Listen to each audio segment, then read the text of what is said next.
আসসালামু আলাইকুম। এই যে আমার স্ক্রিনে যে ভিডিওটা চলছে সেটা হচ্ছে এটা হচ্ছে আমাদের এলাকার আরকি। আমাদের এলাকার, আমাদের গ্রামের, আমাদের মাদ্রাসা, আমাদের গ্রামের মানুষের মাদ্রাসা। এই মাদ্রাসাতে হচ্ছে আপনার আ প্রায় ৮০ জনের মতো স্টুডেন্ট আছে আরকি। যারা হচ্ছে এখানে আবার কিছু স্টুডেন্ট আছে যাদের হচ্ছে আর্থিকভাবে অসচ্ছল, তারপর হচ্ছে যাদের বাবা বা মা নেই। বা আদার্স এলাকার অনেক মানুষজন আছে। তো এই মাদ্রাসাতে আপনার হচ্ছে আ গত এই তো ৩ বছর রানিং হলো।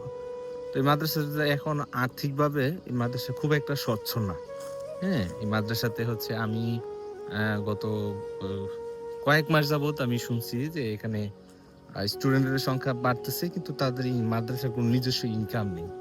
যার কারণে এই মাদ্রাসাটা আপনারা হয়তোবা দেখতে পাচ্ছেন যে এখানে ওইভাবে মাদ্রাসার উন্নয়ন কাজ হয় নাই। যতটুকু হইছে আলহামদুলিল্লাহ। তারপরও আমি মানে যারা সমাজের বিত্তবান আছেন, যারা হচ্ছে সমাজের যারা প্রভাবশালী বা সম্পদশালী লোক আছেন যারা দান করতে চান, আমি কখনো এগুলাতে আসলে ইনভলভ হই নাই। কারণ যেহেতু এটা আমার বাবা এখানে ইনভলভ আছে, আমার গ্রামের মানুষ ইনভলভ আছে, আমার ফ্যামিলি ইনভলভ আছে। আ এই জায়গাটা হচ্ছে আমার মা সদকা করছিল মাদ্রাসারে। সো আমার গ্রামের মানুষের কাছে দিয়ে তুইলা দেওয়া হয়। কিন্তু এই মাদ্রাসা উন্নয়ন কাজের ক্ষেত্রে যে আমি চাই যেন মাদ্রাসাটা বাচ্চারা যেন সঠিক শিক্ষা, দ্বীনি শিক্ষা এবং আধুনিক শিক্ষায় শিক্ষিত হোক।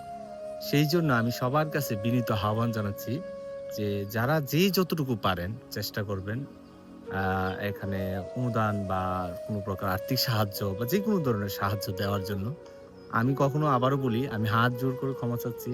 আমি কখনো এগুলাতে মানে সাহায্যের ব্যাপারে এগুলাতে আমি খুব একটা বেশি এগিয়ে আসি না। কারণ এগুলো অনেক সময় আমি আ স্ক্যাম এর শিকার হইছি বিভিন্ন কারণে। তখন মানে আমি এগুলা দেখছি চোখের সামনে ভার্চুয়ালি অফলাইনে। সো আমাদের নিজের প্রতিষ্ঠানের জন্য, আমার না আমাদের নিজের প্রতিষ্ঠানের জন্য আমি সবার কাছে বিনীত অনুরোধ জানাচ্ছি যে, যে যতটুকু পারেন আপনারা সাহায্য সহযোগিতা করবেন যেন মাদ্রাসার যে ছাত্রগুলো আছে, স্টুডেন্ট বা বাচ্চারা আছে, এই কোরআনের পাখি যারা আছে, তারা যেন তারা আগামী দিনের সুন্দর ভবিষ্যতের জন্য এবং সুন্দর একটা আ বা জীবন নিরাপদ একটা জীবন পাওয়ার জন্য আপনারা সর্বাত্মক সহযোগিতা কামনা করি। আমি আবারও সেই সাথে সবাইকে উম আ উম ঈদ ঈদের শুভেচ্ছা জানাচ্ছি। এবং যেহেতু আজকের ঈদের দিন আমি আজকে যে ভিডিও করলাম ওইখানে দেখলাম যে আজকে সবাই চলে গেছে এটা খালি। আমি সবগুলা রুমগুলা আ করে ভিডিও করে দেখলাম। সো আমার দেখে যতটুকু মনে হলো, যতটুকু এখন পর্যন্ত চলে আসছে মাদ্রাসাটা আলহামদুলিল্লাহ অনেকটুকু চলে আসছে।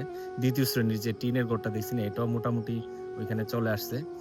পাশাপাশি শুরু থেকে হইছিল মানে এই একটা রুম দিয়ে সেরে একটা ঘর দিয়ে সেরে টিনের ঘর। তো এখানে টিনের ঘর থাকাটা হচ্ছে মাদ্রাসাতে আসলে টিনের ঘর থাকলে যা হয় আরকি একটু প্রবলেম হয়।